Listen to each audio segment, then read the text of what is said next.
ये बहाना अब नहीं चलेगा। जो कह रही हूँ वैसा ही करना होगा, और अगर नहीं रह सकते तो घर से निकल जाइए। ये बात बिल्कुल साफ है। हाँ, तुम्हारी बहू ने बिल्कुल सही कहा। अगर पटरी बैठती है तो रहिए, नहीं तो रास्ता ना पिए। और हाँ, आज से साफ शब्दों में कह रहा हूँ, काम नहीं करोगे तो खाना नहीं मिलेगा। ये बात याद रखना। निकल रहा हूँ मैं अब। मेरे पास आप लोगों के साथ ये बक करने का समय नहीं है।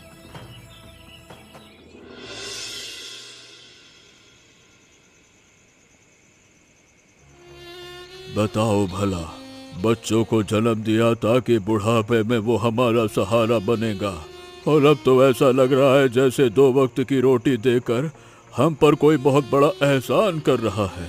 देख रही हो, तुम्हारा ही बेटा है।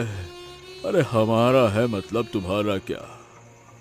और अब तो तुम्हारा बेटा कह ही गया है कि वो आगे से ये एहसान भी नहीं करेगा।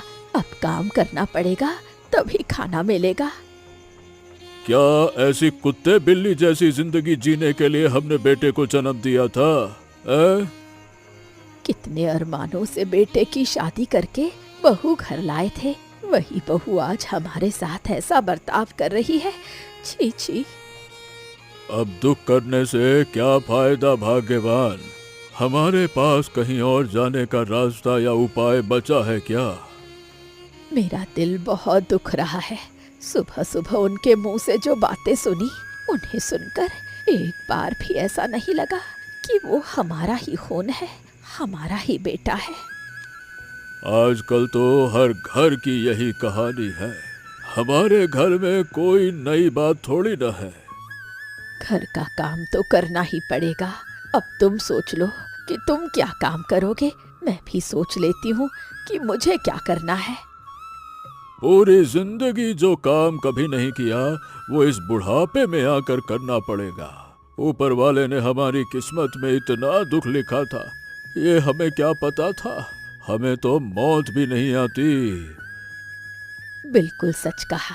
मैं तो यही सोच रही हूँ कि ये बातें सुनने से पहले ही ऊपर वाले ने हमें अपने पास क्यों नहीं बुला लिया। तुम बर्तन मांज लेना और घर आंगन में झाड़ू लगा दूंगा मैं। जब किस्मत में यही लिखा है तो यही करना पड़ेगा। अरे तकदीर के लिखे को भला कौन टाल सकता है। हमारी पूरी जिंदगी दुखों में ही बीती। सोचा था बुढ़ापे में थोड़ा सुख मिलेगा, पर वो भी नसीब में नहीं था। अरे बस करो भाग्यवान, अब और मत रो। चुप हो जाओ, चुप हो जाओ। अगर उन्होंने हमारी ये बातें सुन ली तो बात और बढ़ जाएगी, फालतू में हंगामा और होगा।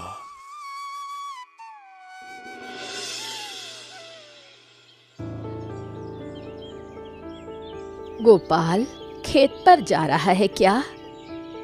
कहाँ जा रहा हूँ? सोने की खान में सोना खोदने थोड़ी जा रहा हूँ। नहीं तो कल के कहने के बाद से वैसे आप दोनों में काफी सुधार तो दिख रहा है। काम पे लग गए हो दोनों। एक बर्तन मांज रहा है और दूसरा घर में झाड़ू लगा रहा है। अच्छा है, ऐसे ही काम करते हुए दिखना, बैठे ना दिखना। बेटा, मुझे तुझसे कुछ बात करनी थी। हाँ, मुझे भी एक बात कहनी थी। अरे क्या बात है? सुनो जरा, बताओ। मेरा मन न जाने क्यों कुछ अनहोनी की आशंका जता रहा है। मन में हुक सी उठ रही है। तुम्हारी ये कुहू कुहू, पता नहीं कौन सी अनहोनी की आशंका। कैसी कुहू कुहू हो रही है? कैसी अनहोनी? यही समझ ले कि मुझे भी किसी बड़े खतरे का आभास हो रहा है बेटा। क्या कह रहे हैं आप लोग? साफ साफ कहिए ना, मैं कुछ समझ नहीं पा रहा हूँ। कैसा खतरा? कौन सा खतरा? क्या कहाँ की कुहू कुहू अनहोनी? मुझे ऐसा लग रहा है जैसे बहुत बड़ी मुसीबत मंडरा रही है, हमारे परिवार पर भी और हमारे पूरे गांव पर भी। देख, तेरे गुस्से की वजह मैं जानता हूँ। इस बार खेत की सारी फसल बर्बाद हो चुकी है। ये बिल्कुल भी अच्छे लक्षण नहीं है। अतीत में जब जब ऐसा हुआ है तब तब कोई न कोई बड़ी आपदा आई है बेटा। बिल्कुल सही बात है, संभल कर रहना बेटा। बातें तो आप लोग खराब नहीं कर रहे। ठीक है, सोच विचार कर कुछ न कुछ इंतजाम करना ही पड़ेगा। अब मन में जब एक बार आशंका जता दी है तो पहले से सतर्क होना पड़ेगा, नहीं तो बाद में मुसीबत में पड़ जाएंगे। अब तू भी सोच विचार कर और मैं भी सोचता हूँ। बाकी सब मिलकर सोचेंगे तो कोई ना कोई उपाय जरूर निकल आएगा। अचानक कोई मुसीबत या प्राकृतिक आपदा आ गई तो पानी में नहीं कूदा जाएगा ना। पानी, खाना, ये सब पहले से बनाकर रखना होगा, नहीं तो फिर जीना मुश्किल हो जाएगा। मैं भी वही कह रहा हूँ। आप लोग पुराने और अनुभवी लोग हैं, इस बारे में सोच समझकर जो भी फैसला सुनाएंगे मैं वो करूँगा, वादा रहा। इस मामले में तेरे बाबूजी का अनुभव बहुत ज्यादा है। तेरे बाबूजी को जो ठीक लगेगा वो तुझे बता देंगे। हाँ, तू अभी खेत पर जा, बाकी देखता हूँ क्या किया जा सकता है। हाँ।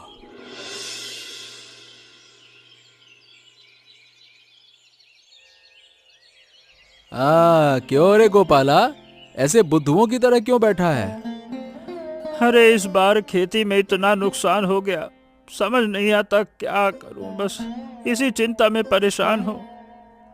ओह, तुम्हारा नाम गोपाल है और तुम ऐसे बुद्धुओं की तरह सोचोगे?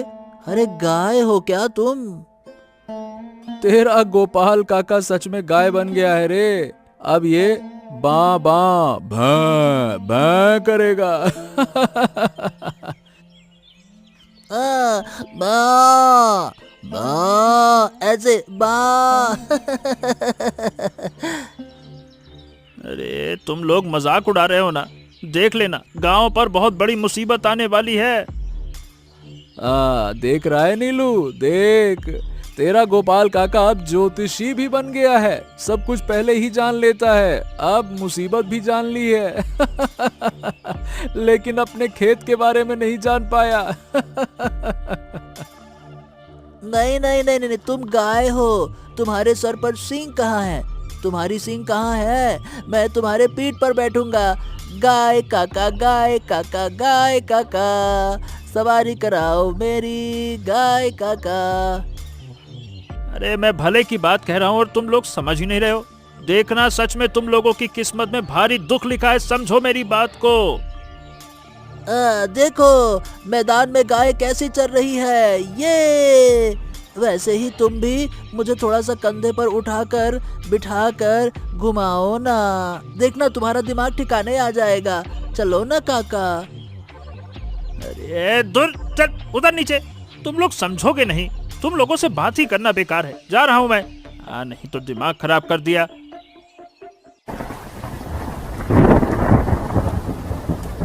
हाय हाय, जिस अनर्थ का डर कल लग रहा था वही हुआ। देखा गोपाल, मैंने कहा था ना कि कोई भयानक मुसीबत मंडरा रही है। अब क्या होगा बाबूजी? अब तो हमें सारे मनमुटाव और शिकवे भुलाकर एक साथ रहना होगा। बहू, मैंने तुम लोगों से कोई शिकवा शिकायत नहीं रखी थी। मैंने तो बस अंदाजा लगाया था और बहुत जल्द कोई भयानक मुसीबत आने वाली है, और देखो आ गई।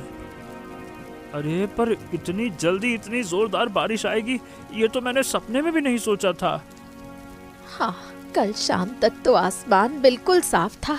अचानक आधी रात से न जाने क्या आफत शुरू हुई है कि कुछ समझ ही नहीं आ रहा। चारों तरफ पानी भर गया है। अब तो लगता है बाढ़ आ जाएगी नीलिमा। वो देखो, हमारे उस कमरे की तरफ देखो, हालत बहुत खराब है। सच में वो हिस्सा तो लगभग ढहने वाला है। तुम में से कोई भी उस रसोई घर की तरफ मत जाना। जल्दी से रसोई का सारा सामान निकाल कर बाहर ले आओ, क्योंकि वो दीवार अभी के अभी गिरती हुई दिखाई दे रही। देखो वहां से टेढ़ी हो रही है, जल्दी करो। अगर हमारा रसोई घर ही टूट गया बाबूजी, तो हम खाना कहाँ बनाएंगे? सच तो है, अगर खाना ही नहीं बनेगा तो खाएंगे क्या? सब कुछ सूखा रहता तो 2 मुट्ठी चावल उबालकर खा भी लेते, लेकिन अगर वो भी भीग गए तो सब बर्बाद हो जाएगा। हम तो भूखे ही मर जाएंगे। अरे अरे, अब तुम लोग इतने घबरा क्यों रहे हो? मैं कुछ सोच रहा हूँ, पर उससे पहले जो काम सामने है उसे ध्यान से करो, अच्छे से करो। हाँ, मुझे लगता है बाबूजी बिल्कुल सही कह रहे हैं। पहले हमें रसोई का सामान बाहर निकालना होगा, खाना पीना बहुत जरूरी है। ओ बाप रे, इतनी तेजी से आंधी तूफान भी शुरू हो गया। अब तो लग रहा है घर के छप्पर ही उड़ जाएंगे। सुनो, चाहे मुसीबत हो या सुख, हम सबको एक साथ मिलकर रहना होगा। कोई किसी से झगड़ा नहीं करेगा, कोई किसी से बहस नहीं करेगा। सब एक साथ रहेंगे और एक ही बुद्धि से चलेंगे तो हम निश्चित ही इस मुसीबत से बाहर निकल आएंगे। खुद पर भरोसा रखो, भरोसा। हाँ, बाबूजी ने बिल्कुल ठीक कहा है। हम जाकर रसोई का सामान फटाफट बाहर ले आते हैं। तब तक आप लोग इधर का संभालिए बाबूजी, ठीक है? हाँ चलो, आओ आओ नीलिमा।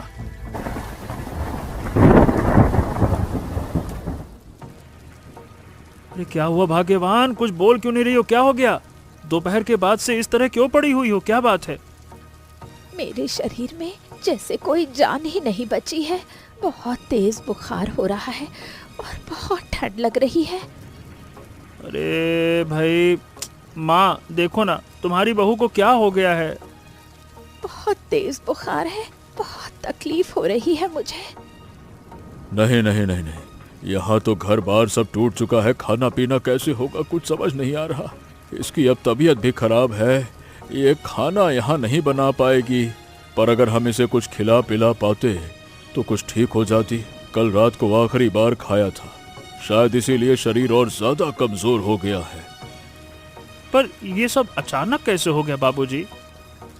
बाबूजी, माँ जी, मैंने आप लोगों का बहुत अपमान किया है, मुझे माफ कर दीजिए।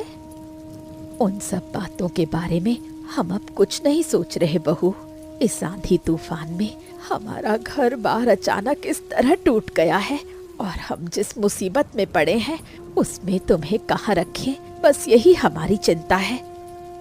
मैं क्या करूं, अब आप ही बताइए बाबूजी। आप लोग जो कहेंगे मैं वही करने को तैयार हूँ। तुम लोग पहले घर बार संभालो, मुझे बाद में देखना। घर बार ही खत्म हो गया तो सब कुछ खत्म हो जाएगा। मैं तो 2 दिन बाद खुद ही ठीक हो जाऊंगी। अरे उल्टी पुल्टी बातें मत करो नीलिमा। पहले इंसान की जान है, घर बार बाद में। जान है तो जहान है, समझो।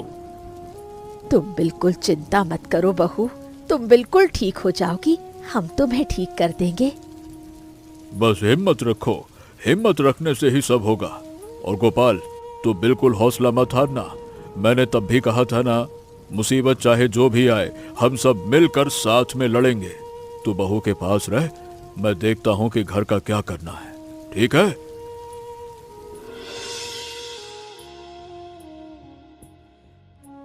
माँ, आप आई हैं माँ?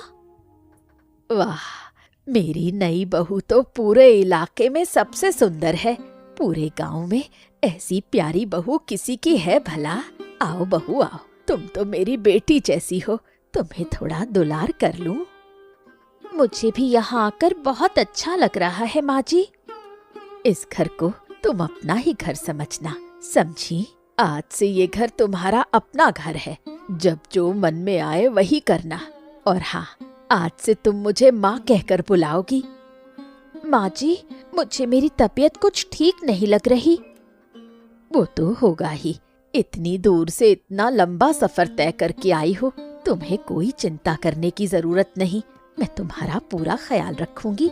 आज से मैं तुम्हारी माँ हूँ। आप बिल्कुल मेरी सगी माँ की तरह बात करती हैं। सब माएं माँ जैसी ही बात करती हैं बेटा। क्या मैं कोई पराई हूँ? तुम्हें अभी कोई काम करने की जरूरत नहीं, तुम बस आराम करो। देखना 2 दिन में बिल्कुल ठीक हो जाओगी। अरे गोपाल, गोपाल जरा इधर सुन तो था, तुझसे कुछ बात करनी। इधर आ, इधर आ। क्या हुआ बाबूजी? तू कहाँ जा रहा था? अभी बारिश थोड़ा कम है, इसीलिए मैं बांसों की कोठी यानी कि भांसों के झुरमुट की तरफ जा रहा था। देखने जा रहा था कि अगर कुछ बांस काट कर ला सकूं तो घर की थोड़ा मरम्मत कर दूं। सुन, मुझे एक तरकीब सूझी है। तरकीब? कैसी तरकीब बाबूजी? उस तरफ बांस के झुरमुट में बहुत मोटे मोटे बांस हैं। अब से हम उन बांसों के अंदर खाना बनाएंगे। क्या? बांस के अंदर? ये कैसी बात हुई बाबूजी? हम बांसों को ऊंचाई पर बांधेंगे जहां बाढ़ का पानी ना पहुंच सके, और उन बांसों को खोखले हिस्से के अंदर खाना बनाएंगे, समझा?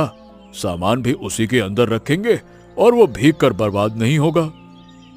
वाह बाबूजी वाह, क्या बहुत बढ़िया तरकीब निकाली आपने। बहुत बहुत बहुत उम्दा उम्दा। हाँ, यही करेंगे। तू बांस लेकर आ, मैं बाकी का काम शुरू करता हूँ। सच में बाबूजी, आपकी ये तरकीब सुनकर तो मेरा मन खुश हो गया। अब ऐसा लग रहा है जैसे कोई रास्ता मिल गया हो, कोई उम्मीद की किरण। हाँ, अब तुम्हारी बहुत जल्दी ठीक हो जाएगी। मैं अभी जाता हूँ। हाँ हाँ, वो ठीक हो जाएगी, पर उससे पहले मानसिक तनाव से जो गुजरे है ना, थोड़ा आराम करेगी तो जल्दी ठीक हो जाएगी। वैसे भी तेरी माँ है ना, वो हर पल उसका ख्याल रख रही है। लेकिन हम मर्द अगर इस तरफ ध्यान नहीं देंगे तो घर बार सब बह जाएगा ना। बाबूजी, आपने बिल्कुल सही कहा। मैं अभी जाता हूँ और ज्यादा से ज्यादा बांस काट कर ले आता हूँ। हाँ। ओ गोपाल, जरा उस तरफ से पकड़ पकड़, खींच। हाँ हाँ, उस तरफ थोड़ा और ऊंचा करके बांधना होगा, अच्छे से कड़क बांध। हाँ। बाबूजी, मुझे तो लगता है कि इतनी ऊंचाई काफी है ना? अरे नहीं नहीं नहीं, तुझे नहीं पता, अगर और ज्यादा बारिश हुई तो पानी बहुत ऊपर तक आ जाएगा। चल ऊपर कर। अरे पानी इतनी ऊपर तक आ गया तो तब तो हमारा पूरा घर ही डूब जाएगा बाबूजी। हाँ, और वैसी स्थिति में हम इसी बांस के मचान के ऊपर रहेंगे और इस बांस के अंदर ही खाना बनाएंगे। हाँ, ये बात तो आपने बिल्कुल सही कही है। और उठाऊं क्या? हाँ, तो फिर जो कह रहा हूं करना। उठा उठा, थोड़ा और ऊंचा कर, ऊंचा करके बांध उसको। हाँ, बांध दिया बाबूजी। अब हाँ, ये लीजिए। हाँ, अब बताइए इसके बाद क्या करना है? हाँ सुन, जो सबसे मोटा वाला बांस है ना, उसे अंदर से पूरा खोखला करके साफ कर दे। उसी के अंदर खाना पकेगा। हाँ ठीक है बाबूजी। हमें इसे बहुत मजबूती से बांधना होगा, क्योंकि ये बात याद रखना, अगर बारिश बढ़ी और घर बार ढह गया तो हम इसी के ऊपर रहेंगे और इसी के ऊपर खाएंगे पिएंगे, नीचे पैर भी नहीं रखेंगे। हाँ ठीक है बाबूजी, आप बिल्कुल चिंता मत कीजिए। मैं इसे उसी तरह मजबूत बना रहा हूँ। आप बस मुझे बताते जाइए, मैं सब कर दूंगा। हाँ। अरे, यहाँ तो बाप बेटा मिलकर लगे हुए हैं। ये क्या कर रहे हो भाई? इतना बड़ा बांस का घर क्यों बना रहे हो? अरे, बाढ़ से बचने का इंतजाम कर रहे हैं रे रतन। बुढ़ापे में लोगों के दिमाग में न जाने कैसे कैसे अजीब अजीब से ख्याल आते हैं। वाह, क्या बात है। देखो रतन, फालतू में ज्यादा बकवास मत करो, समझे? अरे बाप रे बाप, उल्टा मुझे आंखें दिखाई जा रही है। बूढ़े का बेटा तो ऐसा ही होगा ना, वो भी आधा सठियाया हुआ ही होगा। ए रतन, ज्यादा मजाक मत उड़ा। पूरे गांव पर मुसीबत मंडरा रही है और तू भी इससे बच नहीं पाएगा। हाँ, तुम लोग पिछले कई दिनों से मुसीबत मुसीबत मुसीबत चिल्लाए जा रहे हो। कैसी मुसीबत, जरा मैं भी तो सुनूं। क्यों, तेरी आंखें नहीं है क्या? पूरा गांव बाढ़ के पानी में बह रहा है और तुझे दिखाई नहीं दे रहा कि कैसी मुसीबत? और कौन सी मुसीबत चाहिए? जब पानी तेरे सर से ऊपर चला जाएगा तब तू उसे मुसीबत समझेगा। ये लो, बाढ़ तो हर साल आती है, इसमें कौन सी नई बात है? तो क्या हर साल तुम जैसे लोग बांस का मचान बनाकर नौटंकी करते हैं क्या? अरे, अगर तुझमें जरा भी अकल होती तो तू समझ पाता कि बाकी सालों के मुकाबले इस साल की बाढ़ कहीं ज्यादा भयानक है। क्या कहा? मुझ में अकल नहीं है? ठीक है, मैं तुम लोगों को मजा चखाता हूं। तुम्हें जो बनाना है बनाओ, मैं भी देखता हूं कि क्या कर सकता हूं। हाँ, नहीं तो। क्यों बूढ़े, क्या कर रहे हो? तुम्हारा बांस का महल तैयार हो गया? बाप रे बाप, ये तो बिल्कुल किला बना डाला है। क्या बात है, तू यहाँ फिर से क्यों आ गया? अपने अपमान का बदला लेने आया हूं। मतलब, ये क्या बकवास कर रहा है तू? तुम शायद भूल गए थे कि मैं इस गांव का चौधरी हूं, चौधरी। अरे ऐसे चौधरी मुखिया होने से तो अच्छा है कि इंसान मुखिया ही ना बने। क्या कहा?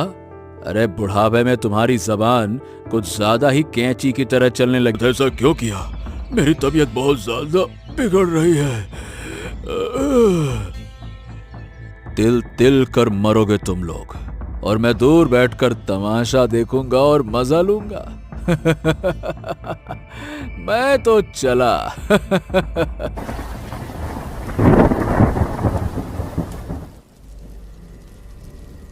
देखो देखो, देखते ही देखते सब कुछ कैसे पानी में बह गया। इसीलिए तो बाबूजी ने कहा था कि मचान को मजबूती से बनाना और साथ में ये रसोई घर भी। सच में, लेकिन देखो ना, बाबूजी को उस दुष्ट रतन ने कितना अपमानित किया, मार पीट की। उसी की वजह से बाबूजी की तबीयत इतनी खराब है। मैं चाहता तो अभी जाकर उसे मजा चखा सकता था, लेकिन मैं ऐसा नहीं करूंगा क्योंकि बाबूजी ने मना किया है।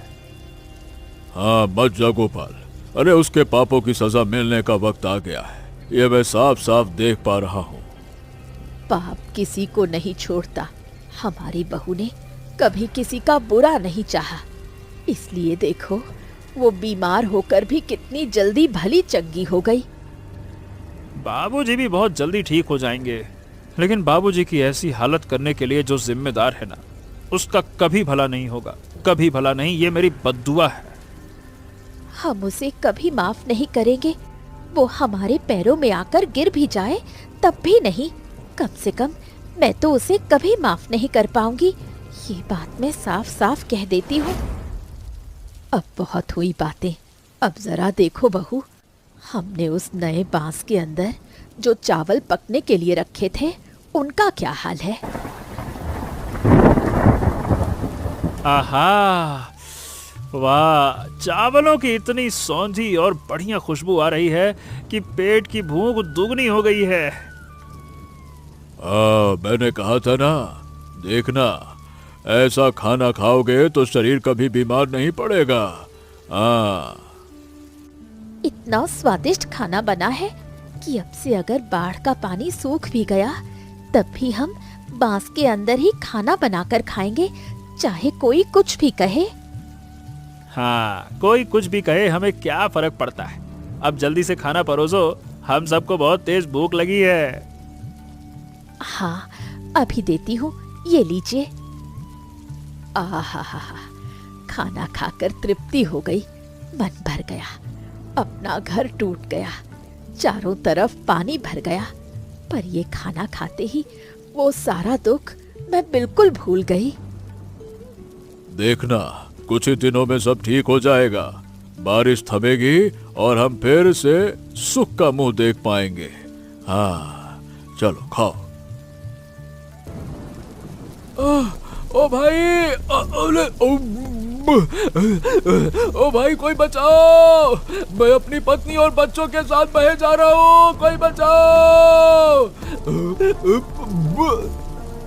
हाँ, अब समझ में आ रहा है रतन, मैंने तुझसे कितनी बार कहा था कि बड़ी मुसीबत आ रही है, पर तूने मेरी एक ना सुनी।